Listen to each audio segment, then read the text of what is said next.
so ignorant of their own religion? I mean, do you think because of the traditions from the history, and they're just watching people in the past, what they were doing, and they just don't come to the Quran, they don't understand, they don't read and understand the Quran the way it's supposed to be, and they just following their ancestors, whatever they're doing, the traditions going on and on and on.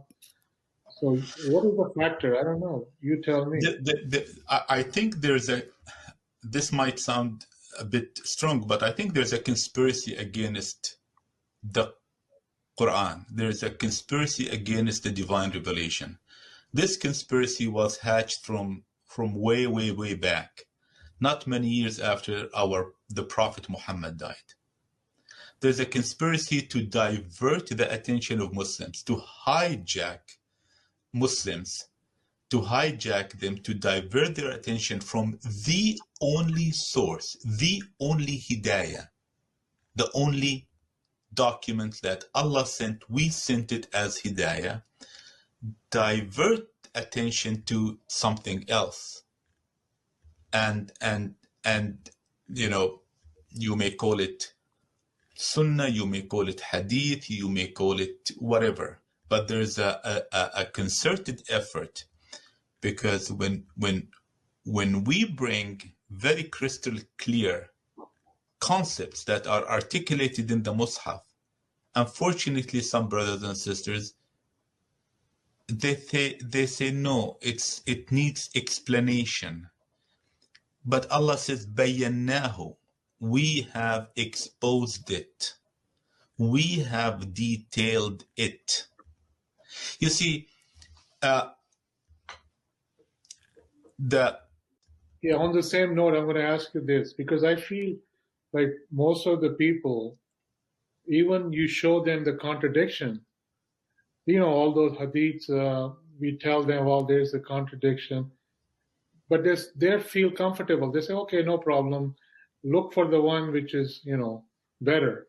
So I don't understand their. I want to say, brother, is that what I started saying is that if Islam is supposed to be till eternity, till the end of time, I don't say it's not correct to say till eternity, till the end of time, then it cannot be exemplified by a man with his followers, the way they eat, the way they sit, the way they act, the way they do commerce, the way they do wars. For the average Muslim, it's easier to see an example. So the center of Islam has switched from the Mus'haf to the Prophet and his life. You see, the center of Islam, and this is very identical to what the Christians did. The center was shifted to Jesus. We shifted the center, Muslims shifted the center to Muhammad and his companions and the way they lived and the way they acted. If Umar ibn al-Khattab if Umar al-Khattab drafted a treaty, or he had a treaty with certain non-Muslims, then it became a model for us to follow. If Umar ibn al-Khattab did some commercial transaction, then it became a standard. It became a relation for us. You see, So if the prophet did something, whatever that thing is, we wanted to know exactly how we did it, and we structured it as a relation. So we really diverted the center of Islam exactly the way the Christians did. They diverted the center of the religion to Jesus. We diverted the center of religion to Muhammad. And when we say this, they say, you have to love Muhammad. It has nothing to do with the love of Muhammad or not love of Muhammad. The religion of Islam is not based on the love of Muhammad.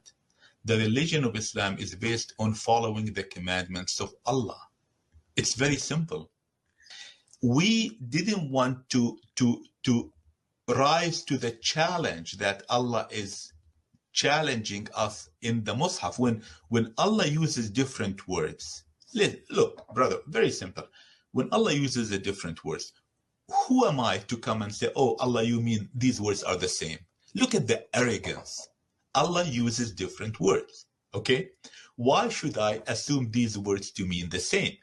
You see, that's why I believe there was a conspiracy against the Quran. There was an effort to derail the Muslims, change their orientation from the Mus'haf, who is a book that stresses freedom. Look at the freedom. Obey Allah or disobey. You have the freedom to do that. So they flipped, they turned the concept of ibadah, which in my opinion, if I were to simplify it, and you ask me what does ibadah means, I would say freedom. You see, it's connected to freedom. They flipped it to mean bondship, to mean ubudiyya, to mean slavery. Look, ibadah, they flipped it to imply slavery, and so there was an effort somehow. I talked about it in my book in some detail to change the theme of the religion into control and constraint, to constrain people and to control them. So that's why the concept of ibadah was flipped to imply what we refer to today as worship. Worship has nothing to do with what we've been told. Worship is ibadah is ultimate freedom. Can you imagine, brother? People have fought and killed themselves. Millions of people have died to uphold freedom, and Allah forgot this concept in the Mus'haf. It doesn't make any sense. It doesn't make any sense. Doesn't make any. Where is it? Where is it in the Mus'haf? Where is the concept of freedom? Allah didn't care about freedom. That's the purpose of the creation. Look, وَمَا خَلَقْتُ الْجِنَّ وَالْإِنسَ إِلَّا لِيَعْبُدُونَ, so that they follow their manhaj, the manhaj that they choose. But I want them to follow this manhaj. أعبدوني هذا صراط مستقيم. So what better religion than this, where it tells you have the ultimate freedom? And when Allah says we have honored humanity, what more? How would I honor someone? I give him that freedom. That's the ultimate honor. I give that person freedom. What else? What else? Where's the expression of honor? I want Muslims to be courageous and confident, and use and deal with this divine revelation as it was revealed right now for each one of us. We have to deal with it directly, and let's not be intimidated by the clergy who have jumped between us and Allah. Let's not be intimidated by anyone. There should be no one between me and Allah. If Allah sent this book for all of us, then absolutely I'm one of those us. I may not understand everything in the Mus'haf, but I need to put the effort to understand whatever I can understand. We have to liberate ourselves. We have to liberate ourselves from all these misconceptions, these disastrous misconceptions that have turned us into